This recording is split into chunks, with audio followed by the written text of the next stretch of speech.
The world did not collapse in 2025. It kept spinning, markets opened, governments met, lives went on, but something else collapsed, quietly, systematically. Humanitarian aid. Not because the world had less food, not because help was impossible, but because the will to help disappeared. In conference halls, officials spoke of reviews, of pauses, of reprioritization. On the ground, food was cut, programs stopped, aid workers packed their bags or coffins.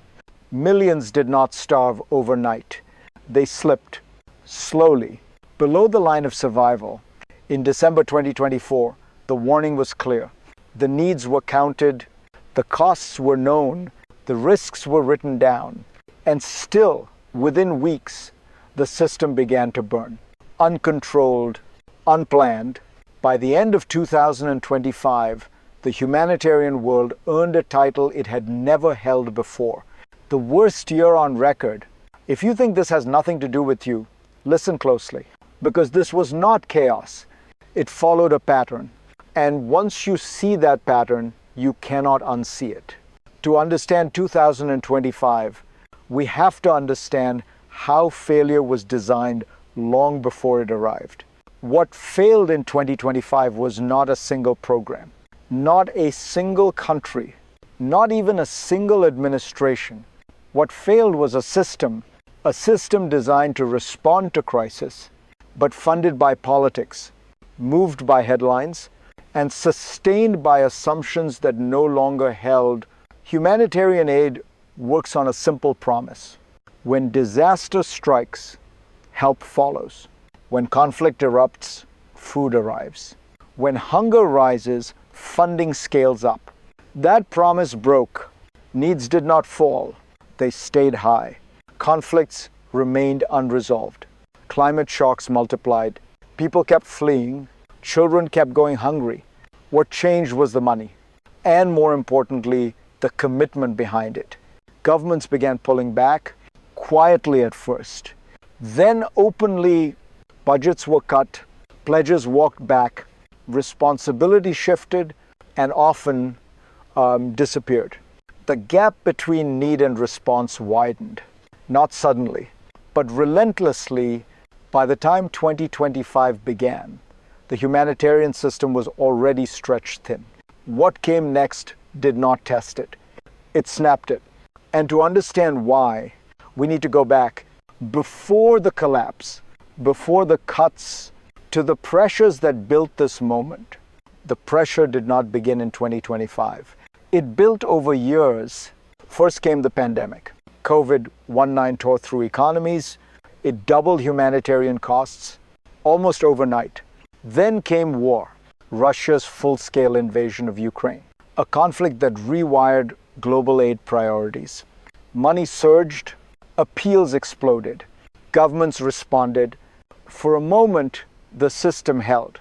In 2022, humanitarian funding peaked, $30 billion, a historic high, but it was not sustainable. As new crises erupted Gaza, Sudan costs climbed again. This time, donors hesitated.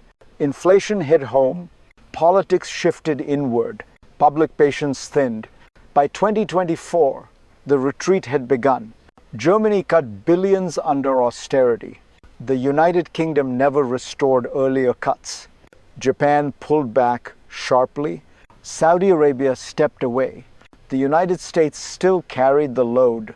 Nearly 40% of global funding. An assumption formed, if others stepped back, America would hold. That assumption would prove fatal because the humanitarian system was built on continuity, on predictability, on the belief that the largest pillar would stand. And in 2025, that pillar moved. The break came fast. Within days of the new administration, the signal was sent. Then the order, then the freeze.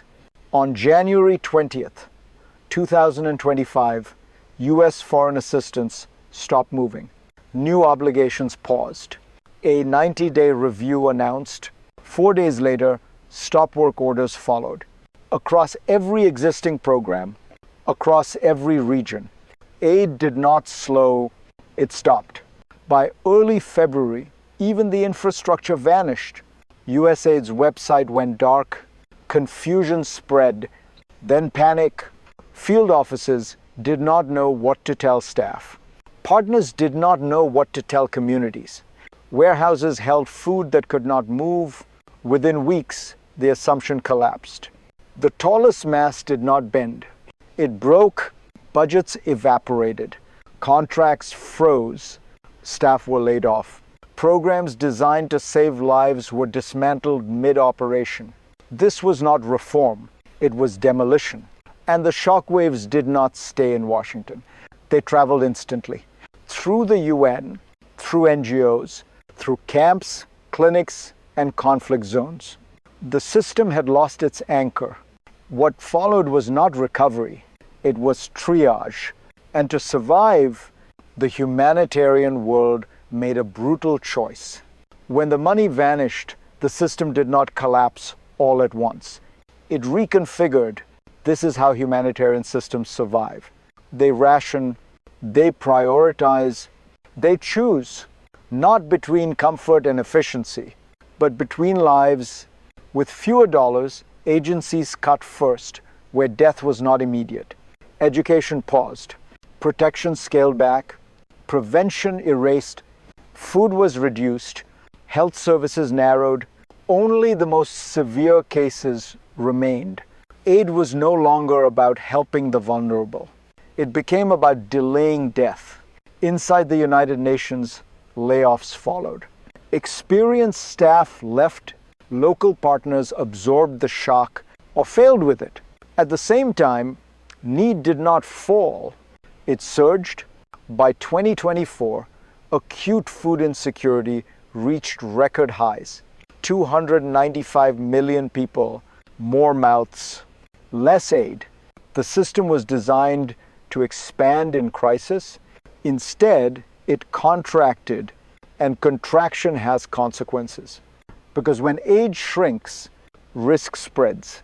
And in 2025, that risk exploded into a second crisis. The second crisis was not about money, it was about safety. In 2025, being an aid worker became deadlier than ever before. In just 6 months, more aid workers were killed than in any full year before 2023. Not by accident, not by crossfire, by design. For decades, humanitarian aid survived on a fragile rule. Aid workers were protected, at least in theory. That rule broke. State actors, those meant to uphold humanitarian law, became the primary threat. Not militias, not criminals. Governments. Gaza became the deadliest place on earth for aid workers. More than 500 killed in less than 2 years. This was not a spike. It was a shift. Analysts warned this was permanent. A step change, a new baseline of danger. When those who control territory target aid, access disappears. Neutrality collapses, and humanitarian law becomes optional. The system was now facing something worse than hunger: illegitimacy. If aid cannot move safely, it cannot exist. And when aid disappears, the consequences land on one group first. When aid collapses, you don't see it on a chart. You feel it. If you are a parent, your child eats less, then eats once, then stops growing.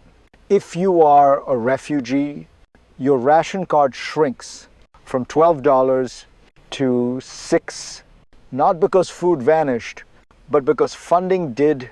In camps like Cox's Bazar, more than 1 million people have no backup plan, no land, no jobs, no country. When rations were cut in half, hunger did not arrive suddenly. It settled in quietly, permanently. 20% reached the edge of famine. One step away in Gaza, in Sudan, in South Sudan, in Yemen, children crossed into catastrophe. Brain damage, stunted growth, irreversible loss. This is what reprioritization looks like on a human body. You were never asked if this was acceptable. No vote, no warning. If this story makes you uncomfortable, it should, because humanitarian collapse is not abstract. It is personal, and it does not stop at borders. What happened to them reshaped the world you live in next. Humanitarian collapse never stays local. When aid withdraws, instability spreads. Borders harden, conflicts deepen, extremes multiply.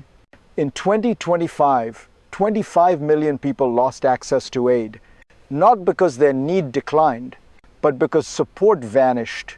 That vacuum did not remain empty. In conflict zones, hunger became a weapon.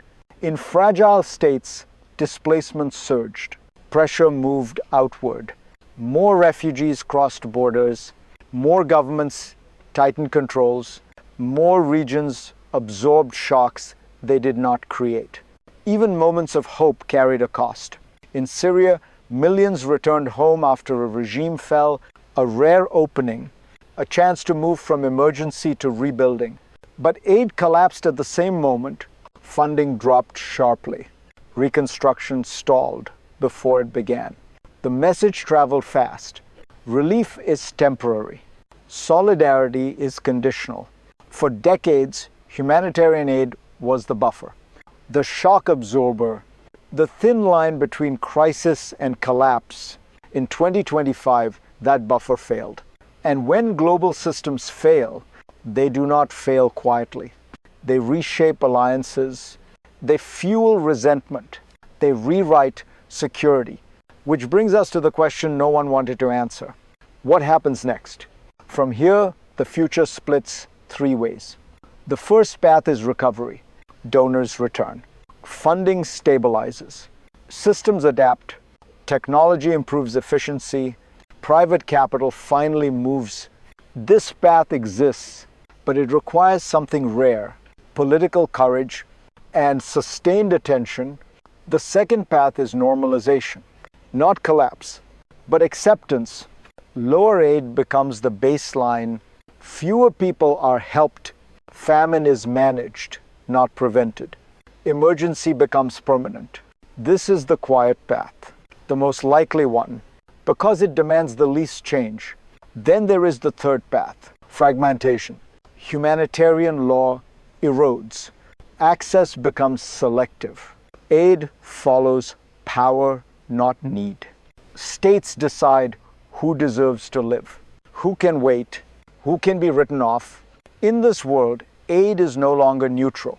It is strategic, transactional, conditional, and the system we built after the last century's catastrophes no longer exists. The tragedy is not that this future is unknowable. It is predictable, because systems do not fail suddenly. They fail when warnings are ignored, when stopgaps replace solutions, when survival replaces solidarity. And in 2025, the warning was already written. The lesson of 2025 is not about money. It is about choice. The world did not lose the ability to respond. It chose not to. Aid did not disappear because needs were unclear. They were mapped, counted, priced. Aid disappeared because solidarity became optional. What collapsed was not logistics, not coordination, but belief that distant lives still matter, belief that prevention is cheaper than tragedy, belief that some lines should never be crossed. Once that belief erodes, systems follow. Humanitarian aid was the last firewall between crisis and catastrophe, between hunger and famine, between order and collapse. In 2025, that firewall failed. And here is the truth we avoid. When we accept mass suffering as normal, we train ourselves to live with it. We normalize deprivation. We rationalize death. Until one day, the crisis is no longer distant. If this story stayed with you, don't let it end here, because what failed in 2025 will return in 2026. The question is not whether the system can be rebuilt. It is whether anyone still wants to rebuild it. If you want to understand what comes next, stay with me. This conversation is not over.